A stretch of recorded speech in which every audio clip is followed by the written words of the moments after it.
बाळासाहेबांच्या तमाम शिवसैनिकांना तुमच्या ह्या अनिश गाढवेचा, बाळासाहेबांच्या ह्या कडवट शिवसैनिकाचा आणि शिवसेनेच्या प्रवक्त्याचा मानाचा जय महाराष्ट्र, मानाचा जय महाराष्ट्र. शिवसैनिकांनो, काल भांडूपच्या एका युवा सैनिकाचा मला व्हॉट्सअपवर एक व्हिडिओ आला आणि त्या व्हिडिओच्या खाली एक विनंती देखील करण्यात आली होती. जेव्हा कधी आपल्याला वेळ मिळेल दादा, आपण हा व्हिडिओ आवर्जून पाहावा आणि जमल्यास या व्हिडिओवर एखादं विश्लेषण करावं. आता शिवसैनिकाने केलेली विनंती म्हणजे आपल्याला देखील तो व्हिडिओ पाहणं हे क्रमप्राप्त झालं. मी तो व्हिडिओ 8 ते 9 मिनिटाचा व्हिडिओ संपूर्ण पाहिला आणि एकच माझं मत तुम्हा सर्वांसमोर ठेवतो. माझ्या आयुष्यातले 8 ते 9 मिनिटे शिवसैनिकांनो फुकट गेले. मी असं का म्हणतोय त्याचं मी संपूर्ण कारण तुम्हा सर्वांसमोर ठेवेल आणि विशेषतः आजच्या ह्या व्हिडिओचं कारण तुम्हाला सांगतो. शिवसैनिकांनो, असे अनेक विनंती मला शिवसैनिकांकडून येत असतात की ह्या व्हिडिओवर विश्लेषण करावं. एक माझी तुम्हा सर्वांना नम्र विनंती आहे आणि स्पष्टच सांगतो शिवसैनिकांनो, आज मी तुम्हाला असले थुकरट चॅनल, शब्दाला अंडरलाईन करा, असले थुकरट चॅनल, असली थुकरट माणसं मार्केटमध्ये खूप आहेत. म्हणजे हजारो नाही तर लाखोंच्या संख्येने असले थुकरट, एखाद्याची री ओढणारे असले थुकरट. कारण या संबंध त्या 8-9 मिनिटाच्या विश्लेषणामध्ये मला कुठेही हा भाग दिसलाच नाही. हे लक्षात घ्या शिवसैनिकांनो, मला काय सांगायचं. ठीक आहे, तुमच्या विनंतीला मी मान दिला, तो मी व्हिडिओ पाहिला, त्याच्यावरील संबंध मी तुम्हाला उत्तर देखील दे. मला नेमकं काय सांगायचं तो व्हिडिओ देखील मी तुम्हाला दाखवेल. सर्वप्रथम माझं पुढचं विश्लेषण करण्याआधी आपण हा व्हिडिओ पहा, त्यापुढे मी माझं विश्लेषण करतो. पहा काय नेमकं झालंय. उद्धव ठाकरे जेव्हा आजारी होते त्या कुठल्या लीलावती हॉस्पिटलमध्ये, राज ठाकरेंनी अनेक मुलाखतीमध्ये, भाषणामध्ये असं सांगितलं की मी कुठे जात होतो, मग तिथनं पनवेलवरून मी गाडी पुन्हा फिरवून आलो आणि त्या लीलावती रुग्णालयामध्ये जाऊन मी ते उद्धवची भेट घेतली असे ते बोलले. आम्ही तिथं पाहिलं, आजारी होता तो, सगळ्या गोष्टी काळजी वगैरे घेतली. कुठेतरी एक भाव म्हणून, इतकी भांडणं वगैरे असून देखील मी जिथं एकत्र यायचे कुटुंब म्हणून तिथं मी आलो आणि माझी जे काही कर्तव्य होती ती मी बजावली, असं राज ठाकरेंनी सांगितलं आणि निश्चित चांगली गोष्ट आहे. पण या सगळ्या गोष्टी असताना 2019ला उद्धव ठाकरेंचे पुत्र आदित्य ठाकरे मैदानामध्ये उतरले राजकारणाच्या. दुसरे ठाकरे म्हणजे ठाकरेंची 3री-4थी पिढी काय ती असेल, राजकारणामध्ये उतरले आणि वरळी मतदारसंघामध्ये त्यांना तिकीट देण्यात आलं. आता ते नंतर पाहिलं, पण आमदार झाले, लगेच पर्यावरण मंत्री केले पप्पांनी, म्हणजे ते मुख्यमंत्री झाले पप्पा आणि मुलाला पर्यावरण मंत्री केलं. पण याच वेळेला पुन्हा एकदा राज ठाकरेंनी कर्तव्य बजावलं.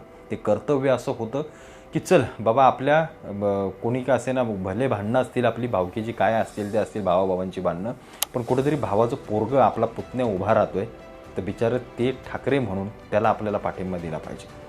म्हणजे आत्ताच्या विधानसभेला एक अशी गोष्ट घडली, अमित ठाकरेंना माहीममधून राज ठाकरेंनी उमेदवारी दिली. आता त्यांनी का दिली, कशासाठी दिली, त्यांनी काय विचार केला, एवढी मोठी रिस्क. आता ही रिस्क आहे ती राजकीयदृष्ट्या, तुम्हाला माहीत नाही आहे, याचे पडसाद तुम्हाला महिन्यानंतर दिसतील की अमित ठाकरे जर हरले तर काय नक्की त्याचे परिणाम होतील आणि जिंकले तर काय परिणाम होतील. या सगळ्या गोष्टी पुढे येणाऱ्या काळामध्ये तुम्हाला समजेल. पण याच वेळेला उद्धव ठाकरेंनी मात्र राज ठाकरेंचा विचारच केला नाही. त्या उद्धव ठाकरेंनी कधी हा विचारच केला नाही की आपला देखील पुतण्या कुठेतरी उभा राहतोय, आपला देखील भाऊ आहे कोणतरी. मग जर तो भाऊ माझ्यासाठी कधीतरी धावून येत असेल तर माझं कर्तव्य होतं की मी त्याच्यासाठी कधीतरी धावून जावं. हा विचार कधीही न करणारे उद्धव ठाकरे. मागे जेव्हा बाळासाहेब होते तेव्हा सांगत होते राज ठाकरेंनी, बाळासाहेबांच्या पाठीत खंजीर खोपसला तेव्हा नाही का तुला लाज वाटली रे. हे उद्धव ठाकरे म्हणणारे, हे खरंच उद्धव ठाकरे मनापासून कुटुंब जपण्याच्या आणि सगळ्या गोष्टी करण्याच्या मनस्थितीत असतील का? म्हणजे खरोखर हे उद्धव ठाकरे कधी राज ठाकरे आजारी पडल्यानंतर आपुलकीनं कधी गेले असतील का?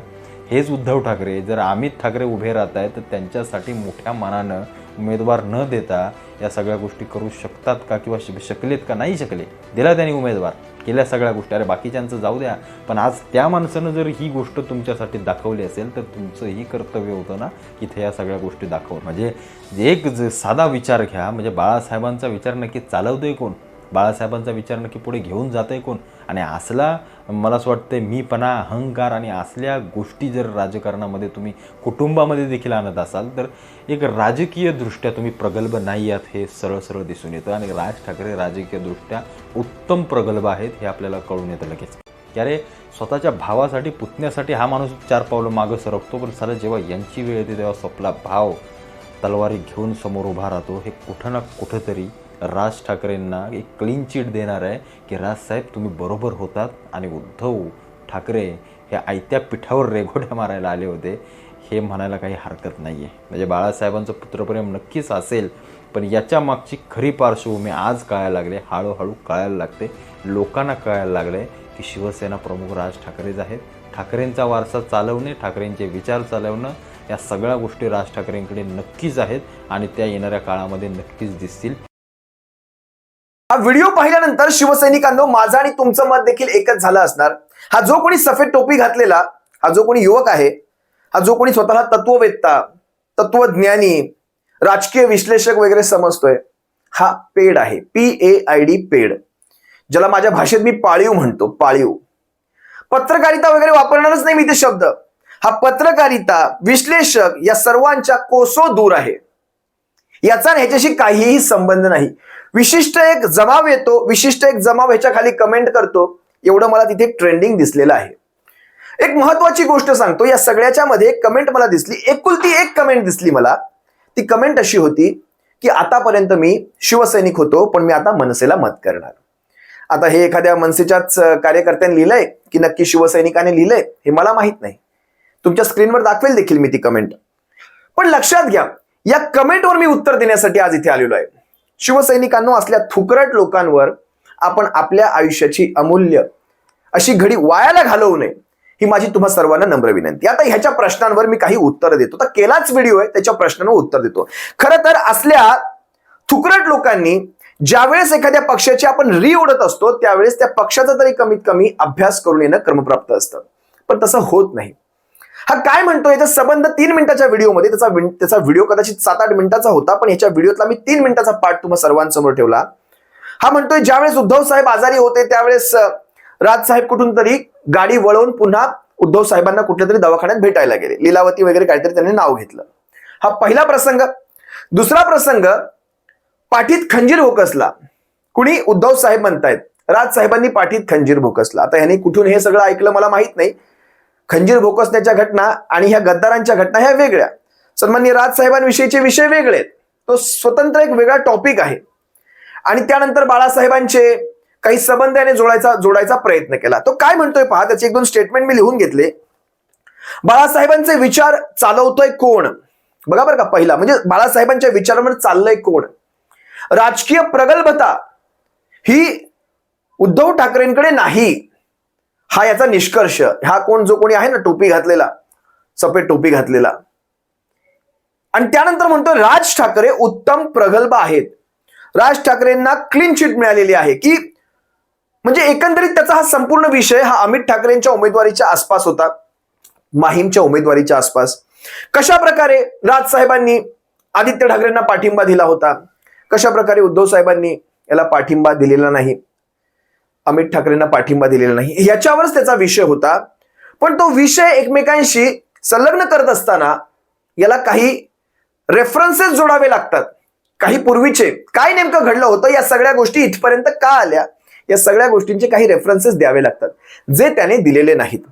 पुढे आणखी काय म्हणतोय, खरं तर हा मला कोणी असा युट्यूबर वगैरे वाटत नाही, हा मनसेचा प्रचार प्रमुख वगैरे असावा, एखाद्या सोशल मीडियाचा प्रमुख वगैरे असावा, असाच मला काहीसा वाटला.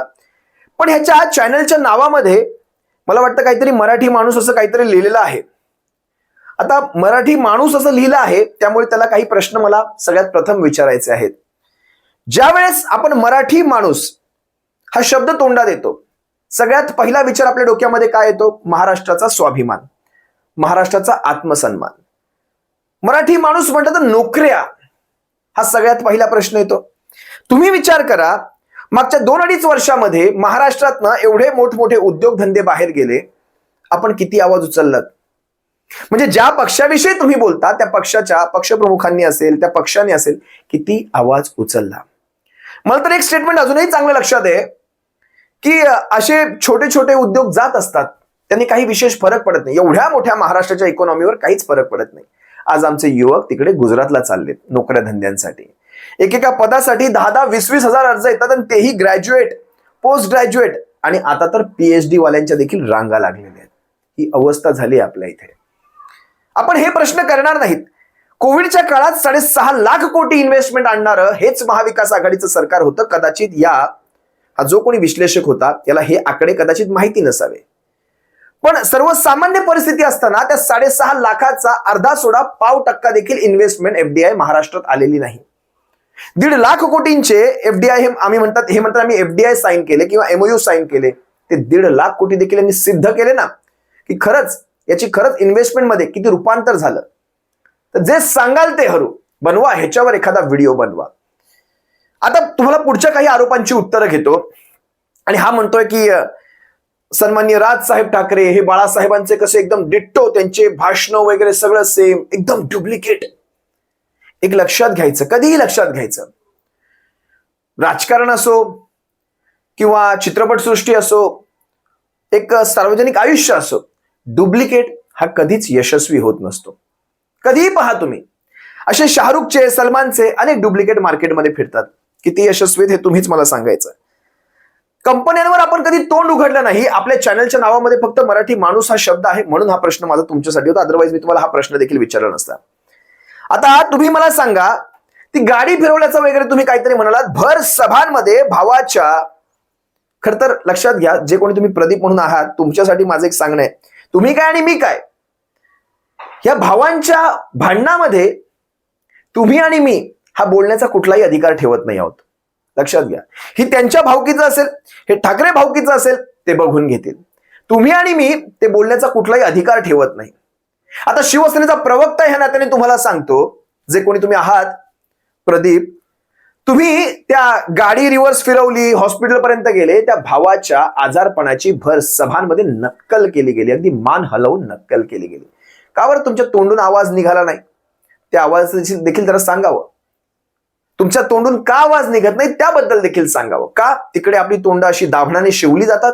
तुम्हाला आणखी काही गोष्टी सांगतो. शिवसेना, तुम्ही लक्षात घ्या, ज्यावेळेस आदित्य साहेबांच्या विरोधात उमेदवार दिला नव्हता त्यावेळेस शिवसेना एकसंध होती, त्यावेळेस उमेदवार दिला नाही. पण आज शिवसेना 2 भागामध्ये विभागली गेल्यानंतर मात्र उमेदवार दिला जातो. आणि कोणता उमेदवार दिला जातो माहितीये? तो आशिष देशपांडे, ज्याने सर्वात जास्त शिवसेनेच्या वरिष्ठ नेतृत्वावर तोंड सोडलेलं आहे. जर ठाकरे घराण्यावर बोलण्यामध्ये हा जर माणूस कुठेही मागे पुढे पाहत नसेल, बरं त्याच्यासाठी सन्माननीय राजसाहेब ज्यावेळेस वरळीत जातात तिथे एक ते चिठ्ठी लिहितात. त्या चिठ्ठीमध्ये काय लिहितात माहितीये का? ते म्हणतात तुम्हाला निवडून यावंच लागेल, म्हणजे वरळीतून पुन्हा निवडून यावंच लागेल. तुमच्या स्क्रीनवर देखील मी दाखवेलच नेमकं त्यांनी त्यांच्या संदेशमध्ये काय लिहिलेलं आहे. त्यांनी एक चिठ्ठी लिहिली, त्यामध्ये लिहिलं तुम्हाला वरळीतून निवडून यावंच लागेल. म्हणजे तुम्ही आदित्य ठाकरेंच्या विरोधात सगळा गावभर प्रचार करायचा, तो संदीप देशपांडे उभा करायचा. तुम्हाला माहित नसावं, क्रम पहा, जरा सिक्वेन्स पहा. सगळ्यात पहिलं नाव हे सदा सरवणकरांचं आलेलं आहे, शिवसेनेचा उमेदवार त्यानंतर आलेला आहे. अमित ठाकरे, सदा सरवणकर, आणि नंतर ज्यावेळेस वरळीतनं हा उभा राहिला त्यानंतर इकडे नाव महेश सावंतांचं आलेलं आहे. तुम्हाला हा क्रम लक्षात नसेल तो तुमच्या आठवणीत आणून देतो. म्हणजे एकीकडे तुम्ही वरळीमधून मनसेचा संदीप देशपांडे उभा करायचा आणि इकडे तुम्ही ते समजून घेण्याच्या, दातृत्व, मातृत्व, पितृत्व सगळं दाखवण्याच्या त्या अपेक्षा ठेवायच्या. सगळं दातृत्व शिवसेनेचं शिकून घ्यायचं असतं. बरोबर लक्षात घ्या मला काय सांगायचंय. ज्यावेळेस शिवसेना एकसंध होती, ज्यावेळेस शिवसेना तिकडे तुमच्या भरोशावर, आम्ही आदित्य साहेबांची ती जागा लढलो नव्हतो तुमच्या भरोशावर की मनसे उमेदवार देईल की नाही देईल, त्याच्या भरोशावर आमची जागा येते की नाही. शिवसेनेने आपल्या सगळ्या स्ट्रॅटेजी तिथे अगोदरच ठरवल्या होत्या. लक्षात घ्या, तुम्ही जरा राजकारणाचा थोडा अभ्यास करा. तिकडे काय मतदान झालं होतं, तिकडे पूर्वीचे आमदार कोण होते, तिकडे शिवसेनेचं संख्याबळ कसं आहे, या सगळ्यावर शिवसेनेच्या स्ट्रॅटेजी असतात. त्यामुळे जे कोणी सो कॉल्ड प्रदीप म्हणून तुम्ही आहात, टोपी घातलेले, तुम्ही जरा ह्या सगळ्या गोष्टींचा अभ्यास करा. आता एवढं सगळं करून सुद्धा अजून तुमच्या काही प्रश्नांची उत्तर मी तुम्हाला ऍडव्हान्स देतो. तुमच्या मनात काही प्रश्न घोळत असतील, आता माझा हा व्हिडिओ ज्यावेळेस तुम्ही पाहाल 2019 मध्ये, 2014 मध्ये, या म्हणजे 5-5 वर्षाच्या ह्या काळातल्या तुम्ही लोकसभेच्या निवडणुका पहा. जिथे शिवसेनेचा उमेदवार उभा राहील तिथे मनसेने आपले लोकसभेचे उमेदवार उभे केले. मी विधानसभेचं म्हणणार नाही, पण लोकसभेचे भारतीय जनता पक्षाला सोडायचं, शिवसेनेचा उमेदवार उभा, त्याच्या पुढे मनसेचा आपला उमेदवार उभा असायचा. हे काय होतं? कोत्या मनाच्या लक्षणांविषयी तुम्ही शिवसेनेच्या पक्षप्रमुखांचं नाव घेतलात जे कोणी टोपी घातलेले प्रदीप, ते टोपीचं वगैरे कारण मला कळलं नाही, हा काय नेमका प्रकार आहे असो, पण तिथे शिवसेनेच्या विरोधात तुमचा उमेदवार द्यायचा आणि भारतीय जनता पक्षाला सोडायचं, हे कुठल्या कोत्या मनामध्ये बसत होतं? म्हणजे शिवसेना कशा प्रकारे कमजोर राहील, शिवसेनेचे उमेदवार कशा प्रकारे पडतील, याचा तुम्ही पूर्ण अभ्यास करून बसला होता, त्याची तजवीज लावली होती. बरं, तेही सगळं सोडा. एवढा 2024च्या लोकसभा निवडणुकीसाठी बिनशर्त पाठिंबा दिलात तुम्ही, मग काय असं घडलं की तरी देखील तुमच्या उमेदवाराबद्दल, आता उमेदवार म्हणण्यापेक्षा घरातला, ठाकरे परिवारातला, अमित ठाकरे हे घरातले, ठाकरे परिवारातल्या उमेदवाराचं नाव जाहीर होऊन जवळपास 4 दिवस झाले. 4 दिवसांनंतर देखील अजूनही सदा सरवणकरांचं नाव यादीमधून बाहेर झालेलं नाही किंवा सदा सरवणकरांकडनं तशी स्टेटमेंट देखील होत नाही. काय म्हणतात, यांना विधान परिषद द्यावी, अमित ठाकरेंना यांना राज्यसभा द्यावी भाजपने आपल्या कोट्यामधनं. म्हणजे सदा सरवणकर राजसाहेबांच्या मुलाने काय करावं इथपर्यंत बोलू लागले, आणि तुम्ही दातृत्व, पितृत्व, मातृत्व शिकवायचं शिवसेनेला. हा कुठला न्याय?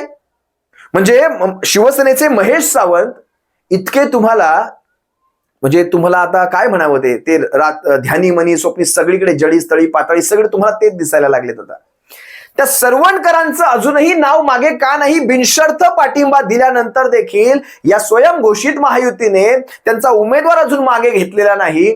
त्याबद्दल व्हिडिओ करा, सफेद टोपीवाले. या सगळ्या गोष्टी लक्षात घ्या. असो शिवसैनिकांनो, या असल्या लोकांच्या प्रश्नांना खरंच किती उत्तर द्यायची हे तुम्ही ठरवा, आणि त्यानंतर मला हे असले व्हिडिओ पाठवत जा. हे असले थुकरट व्हिडिओ, असली थुकरट माणसं ही मार्केटमध्ये हजारोंच्या संख्येने आहेत. यांच्याकडे खरंच काही मुद्दे असतील तर तशा प्रकारे त्यांनी ते मुद्दे ठेवावेत. जमल्यास आम्हाला तोडीस तोड व्हिडिओ वाटला तर आम्ही त्याला एखाद वेळेस उत्तर देऊ, अदरवाईज जय महाराष्ट्र करू. असो, तुम्हा सर्व शिवसैनिकांची मी रजा घेतोय. शिवसैनिकांनो, शिवसेना एक वादळ या तुमच्या हक्काच्या माध्यमावर पुढच्या काही दिवसांमध्ये अनेक शिवसेनेच्या ज्या उमेदवारांच्या, म्हणजे मुंबई असेल, पुणे असेल, ठाणे असेल, जास्तीत जास्त कोकण पट्टा असेल किंवा नाशिक पर्यंतचा, संभाजीनगर पर्यंत पट्ट्यातल्या सर्व उमेदवारांच्या जाहीर मुलाखती घ्यायचं. मुलाखत म्हणण्यापेक्षा त्यांचे इंटरव्ह्यू घेऊन त्यांचे विजन जाणून घेण्याचा पुढे मी एक प्रयत्न करणार आहे. ते सर्व तुम्हा सर्वांसमोर मी लवकरच घेऊन येईल. तुर्तास तुम्हा सर्वांची रजा घेतोय. सप्रेम जय महाराष्ट्र. बाळासाहेबांच्या शिवसैनिकांना काळजी घ्या. जय महाराष्ट्र.